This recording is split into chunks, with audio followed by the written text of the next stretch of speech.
Good morning बेटा। आज इतिहास की कक्षा में आप सबका स्वागत है। मैं उम्मीद करती हूँ आप बिल्कुल स्वस्थ होंगी, आपकी पढ़ाई भी ठीक ठाक चल रही होगी। तो बेटा हम लोग पढ़ रहे थे विजयनगर साम्राज्य के बारे में।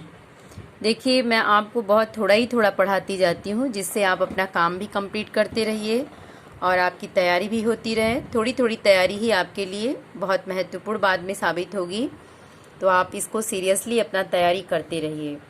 लेकिन कोई भी बच्ची जो प्रश्न मैं लिखने के लिए आपको 2 दिन दी हूँ, अभी किसी ने ग्रुप में मुझे नहीं दिखाया, तो मैं उम्मीद करूँगी कि आप लिख करके मुझे भेजिए, जिससे सारे बच्चे उसको कंप्लीट कर लें। तो आज हम लोग देखेंगे विजयनगर की शासन प्रणाली। देखिए विजयनगर जो साम्राज्य था उसमें सेना का बहुत महत्वपूर्ण स्थान होता था, और जो सेना का प्रमुख होता था उसको नायक कहा जाता था।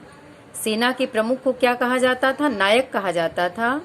और ये नायक जो थे इनका किलों पे नियंत्रण होता था।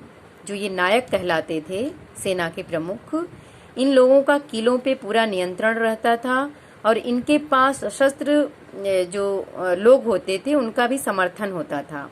इसके साथ साथ जो किसान होते थे, किसानों का भी इनको समर्थन प्राप्त था। किसको? सेना को, सेना के नायकों को किसानों का भी समर्थन प्राप्त होता था। जो नायक होते थे विजयनगर के शासकों की अधीनता स्वीकार करते थे। नायक जो होते थे, किले के तो ये प्रमुख होते थे, लेकिन जो विजयनगर के शासक होते थे उन शासकों की अधीनता इन्हें स्वीकार करनी पड़ती थी। किसको? सेना के नायकों को। फिर भी अनेक अवसरों पर ये नायक विद्रोह भी कर देते थे, भले ही ये शासक के अधीन होते थे। कौन? सेना के नायक। जो सेना के नायक होते थे वो शासकों के अधीन तो रहते थे, उनकी अधीनता स्वीकार करनी पड़ती थी, लेकिन यदि कोई अवसर आता था तो ये विद्रोह करने से भी नहीं चूकते थे, ये विद्रोह कर देते थे। तथा समय समय पर इन विद्रोहों का दमन भी किया जाता था। भले ही ये विद्रोह करते थे, लेकिन इनके विद्रोह का दमन किया जाता था शासकों के द्वारा। जो विजयनगर साम्राज्य था, वहाँ की शासन प्रणाली दक्षिणी भारत के राजवंशों में सबसे महत्वपूर्ण थी। वहाँ की शासन प्रणाली कहाँ सबसे ज़्यादा महत्वपूर्ण थी? दक्षिणी भारत में। जो विजयनगर साम्राज्य के प्रशासन की प्रमुख विशेषता अमरनायक प्रणाली थी। यानी वहाँ के शासन की प्रमुख विशेषता क्या थी? अमरनायक प्रणाली। इस प्रणाली में दिल्ली सल्तनत की एकता प्रणाली के अनेक तत्व सम्मिलित थे।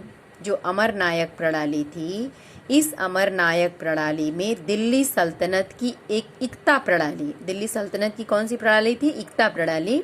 इसके अनेक तत्व इसमें सम्मिलित किए गए थे अमरनायक प्रणाली में। नायकों पर शासकों का प्रभुत्व था। जो नायक होते थे उनमें किसका प्रभुत्व होता था? शासक वर्ग का। अमरनायक सेना के प्रधान होते थे।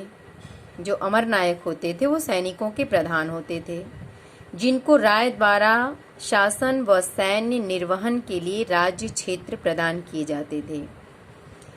यानी जो अमरनायक सेना के प्रधान होते थे, इनको राय के द्वारा शासन व सैन्य निर्वहन के लिए राज्य क्षेत्र दे दिया जाता था, जहां ये सेना का लेकर निर्वहन कर सकें। अमरनायक शिल्पकर्मियों, किसानों तथा व्यापारियों से कर व भू राजस्व वसूल किया करते थे। कौन? अमरनायक। जो अमरनायक होते थे, सेना के प्रधान नायक, इन्हीं का काम था कि ये शिल्पकर्मियों से, किसानों से, व्यापारियों से कर वसूला करते थे, और प्राप्त राजस्व का उपयोग व्यक्तिगत उपभोग, घोड़ों तथा हाथियों के निर्धारित दल के रख रखाव के लिए करते थे। यानी जो सेना के नायक थे, जिनको अमर नायक कहते हैं, ये जो शिल्पियों से, किसानों से, व्यापारियों से जो कर वसूलते थे, उस कर का प्रयोग ये किस काम के लिए करते थे? अपने सेना के रख रखाव के लिए, अपने हाथी घोड़ों की देखभाल के लिए, अपने व्यक्तिगत सुख सुविधाओं के लिए, अपने व्यक्तिगत जीवन के सुख सुविधाओं और हाथी घोड़ा के निर्धारित जो दल थे उनके रख रखाव के लिए वसूले गए कर पे ये खर्च करते थे। अमर नायकों का सैन्य बल विजयनगर के शासकों की सैन्य शक्ति होती थी, जिनकी सहायता से शासक समस्त दक्षिणी प्रायद्वीप पर आधिपत्य स्थापित कर सके। इस अमर नायक की ही सहायता से शासक दक्षिणी प्रायद्वीप पर अपना आधिपत्य स्थापित कर पाए थे। अमर नायक विजयनगर के शासकों को साम्राज्य विस्तार में सैनिक सहायता प्रदान करते थे। कौन? अमर नायक। जो विजयनगर के शासक होते थे, अगर वो अपना साम्राज्य बढ़ाना चाहते थे तो विजयनगर के शासकों को साम्राज्य बढ़ाने में ये अमर नायक अपनी सहायता देते थे। किसके द्वारा? सैनिकों के द्वारा।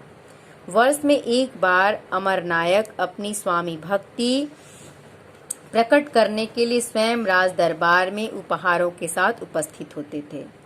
ये अपनी उपस्थिति या अपनी जो ये कह लीजिए स्वामी भक्ति को दिखाने के लिए कैसे उपस्थित होते थे? राज दरबार में उपहार लेकर के शासकों के पास उपस्थित हो जाते थे। राज्यों में अमर नायकों पर अपना प्रभुत्व स्थापित करने के लिए इनका स्थानांतरण किया, परंतु जो 17वीं शताब्दी में अमर नायकों द्वारा स्वतंत्र सत्ता स्थापित करने के कारण केंद्रीय राजकीय ढांचा पतन की ओर बढ़ गया। जो अमर नायक थे इन्होंने स्वयं एक स्वतंत्र सत्ता स्थापित करने लगे, जिससे इनकी जो केंद्रीय राजकीय ढांचा था उसका धीरे धीरे पतन हो गया और इस तरह से विजयनगर साम्राज्य का अंत हो गया। अब जो विजयनगर के राजकीय प्रतीक या चिन्ह थे वो क्या थे? देखिए, विजयनगर साम्राज्य में राजकीय सत्ता को दैवीय सिद्धांत से जोड़कर देखा जाता था। राजकीय सत्ता को किससे जोड़ा गया था? दैवीय सिद्धांत से। दैवीय सिद्धांत से जोड़कर राजकीय सत्ता को देखा जाता था, इसीलिए यहाँ पर अनेक राजकीय केंद्रों की स्थापना की गई, क्योंकि इन्हें दैवीय सिद्धांत से जोड़कर देखा गया था। इससे सुदृढ़ राजनीतिक सत्ता की पहचान होती थी, यानी राजनीतिक सत्ता इससे मजबूत होती थी। जैसे किलेबंदी, राजा का भवन, सभा का मंडप, महानवमी का डिब्बा, राय गोपुरम, लोटस महल, हजार राम मंदिर आदि। इनके विषय में बहुत सारी चीज़ें विस्तार पूर्वक बताई गई हैं। जैसे किले अथवा किलाबंदी, ये क्या है? देखिए, किलेबंदी के बारे में, जो विजयनगर राज्य था उस शहर के चारों ओर दीवारों से घिरा हुआ था, अर्थात किलेबंदी की गई थी उसकी सुरक्षा के लिए। जो विजयनगर राज्य शहर था उसकी सुरक्षा के लिए चारों तरफ दीवारें से वो उसको घेर दिया गया था, जिसको किलाबंदी कहते हैं।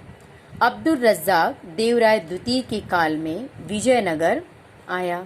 किसके शासन काल में? देवराय द्वितीय के शासन काल में अब्दुल रज्जाक आया था और उसने इस राज्य की किलेबंदी की बहुत प्रशंसा की थी। किसने? अब्दुल रज्जाक ने।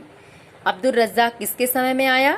देवराय द्वितीय के शासन काल में आया और जो विजयनगर साम्राज्य की सुरक्षा के लिए किलेबंदी की गई थी उसकी इसने अब्दुल रज्जाक ने बड़ी प्रशंसा की।